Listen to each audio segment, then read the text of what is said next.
Sawa sawa. Mimi tu nataka niwaombe, kwa sababu mimi na baba tumekubaliana tutaunganisha taifa letu la Kenya. Hakuna jamii itawachwa nyuma, hakuna sehemu ya Kenya itawachwa nyuma. Tutazima ukabila, tutamaliza chuki, tutahakikisha ya kwamba wale watu wa kisirani na hasira hawatapata nafasi, ndio Kenya hii iweze kwenda mbele. Jameni, mtatuunga mkono tuendelee kuunganisha Kenya? Mnasema tuunganishe Kenya? Wale majamaa wa ukabila na kisirani na hasira na chuki wanatuambia tuendelee na siasa ya chuki na ukabila mfululizo.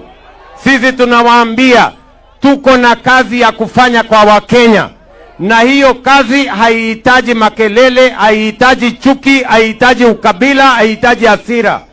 Ndio tunawaambia ni kazi bila break. Watu wa Homa Bay mnasemaje? Kazi bila break. Kazi bila break. Kazi bila break. Kazi bila break. Kazi bila break. Baba amesema ya kwamba tuunganishe taifa letu la Kenya na tuhakikisha kwamba hakuna sehemu ya Kenya inawachwa nyuma. Kwa hivyo asanteni sana. Wacha nimuite Baba Raila Amolo Odinga.